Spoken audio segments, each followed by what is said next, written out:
ABC North Queensland.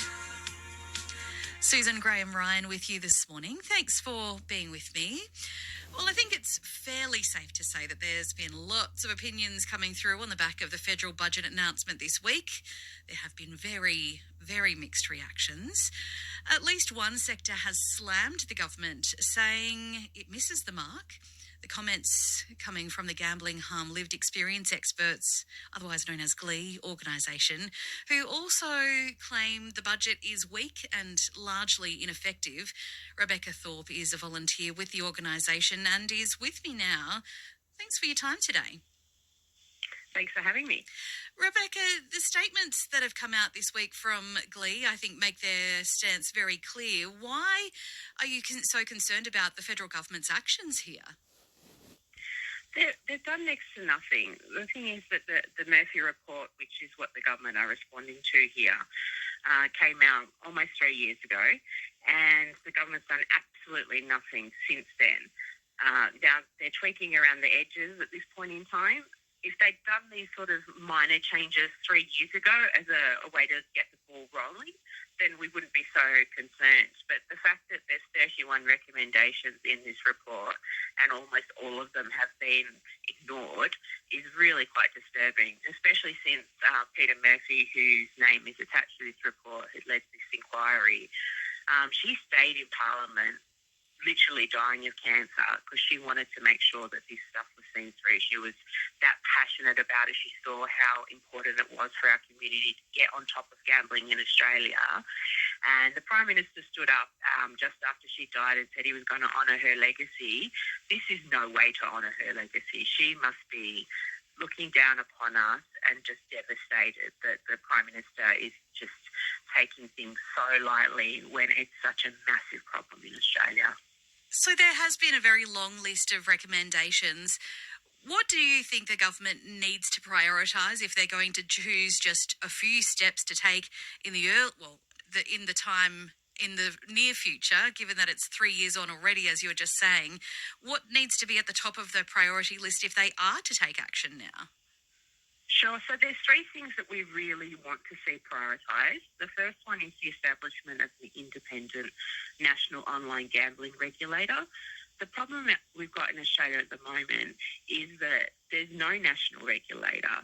So there's nobody really essentially policing the industry. The industry are very, very clever and very, very manipulative, and they desperately need effective oversight, and that is not happening. So we really need to get a national regulator established. The second one is an introduction of an online gambling ad ban. That's been talked about for a really long time. We're just sick of seeing ads. Something like 75 to 85% of Australians sometimes, depending on which report you look at, don't want gambling ads anymore. So it's a bit of a gimme to just take them off the air. We don't want to see them. And the last thing that we want to see really prioritised is the prohibition of online gambling inducements and the inducement advertising.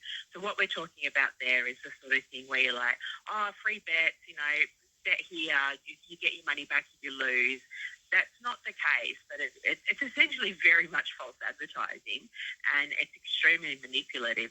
It's giving the impression that there's nothing to lose when you're gambling, when we know full well that you can lose your family, you can lose your house, you can even lose your life gambling, and it's something that needs to be prioritised. Hearing from Rebecca Thorpe with me this morning. This week, the Australian Communications and Media Authority investigation found 500 breaches of self-exclusion from Entain. What does GHLEE want to see happen here? Well, they've got 500 breaches, at least 500 breaches, and basically nothing's happened. They've just been told to hire an internal consultant and have a look at what their issues are. There's absolutely no consequence for them. This is a company that's turning over $50 billion a year. So what we would like to see is licence suspensions for companies that are found to have breached their bet stop obligations. We'd really like to see personal fines for senior executives, such as the CEO of any gambling company found to have failed to meet their obligations, similar to how we prosecute OH&S breaches that are serious, because people's lives are at risk here. Rebecca, and again, with that, It sounds like I you're just saying think, that it sounds like the consequence is non-existent. yeah, basically, yeah. They just had to, in this particular instance, there's been 500 breaches, and they've just basically just been told to go off and see why you did this rather than any sort of punishment or penalty for it. That's why criminal prosecutions would be really, really effective here. If the executive suddenly has to worry about where they're going to go to jail if somebody's life is at risk, because there are certainly a number of gambling-related deaths by suicide happening in Australia every year, very, very tragically. They should be worrying about that sort of thing. It's a very big, very complicated issue. Closer to home here in Queensland, the government just yesterday announced a new 3-year gambling harm action plan. With $17 million a year in funding each year across that 3 years. They say it'll strengthen support services, reduce gambling related harm across Queensland. What do you make of the announcement yesterday? Look, it's really good to see a government trying to tackle this issue. But let's put it into context, $5 billion a year is lost in Queensland to gambling every year. That's not turnover, that's losses. So spending $17 million a year to repair the inevitable harm that's coming from that, it kind of looks like a drop in the ocean. And we are concerned that they're still consulting with the industry as a key stakeholder. And they're always referenced first whenever you see anything mentioned. We've been talking with the industry. We don't talk about tobacco like that. And we need to move towards the acceptance that gambling is a dangerous adult product and it's extremely addictive, and we need to treat it as such and treat it as a serious, serious public health issue in Australia. Rebecca, from a state and also from a federal perspective, it sounds like from a gambling harm concern, your GHLEE and other organisations are saying more needs to be done. That's the messaging we're hearing over and over again. But it seems the sentiment from those harm-related sectors are that there's not enough teeth and there's not enough really meat on the bones to get these things done and sorted and really focusing on harm reduction and harm elimination. What needs to be done to make it so that people are protected more? Why are they so hesitant to actually do more? Oh, because the gambling industry are big donors to the government and also to other political parties. It's the same that we're seeing with the gas stuff that's happening at the moment. When you look at where the donations are coming from, and suddenly you can see where there's issues around taking some action.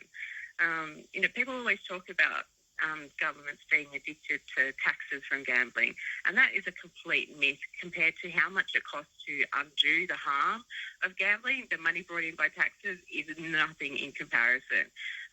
But what they do love to get is those donations. And yeah, if we can stop the gambling industry being able to donate to political parties, that would be a massive change that we can get.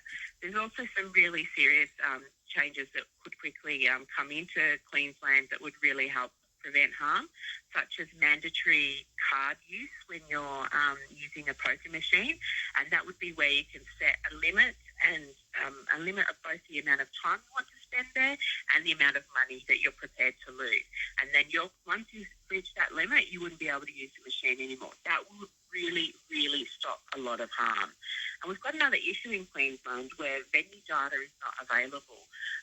In Victoria, we get data that shows us exactly how much is lost at every single poker machine venue. And that way you can break down where the real serious harm is happening and concentrate efforts there. But in Queensland, we don't get to see that data. So that's something that could be very easily addressed and made transparent. And it's not going to cost anyone anything apart from, releasing a bit of data. Well, Rebecca Thorpe, it will be interesting to see what happens from here. Rebecca, a volunteer with the organisation Gambling Harm Lived Experience Experts, thanks for your time today. Thank you for addressing this issue. Thank you. You are on ABC Across Queensland.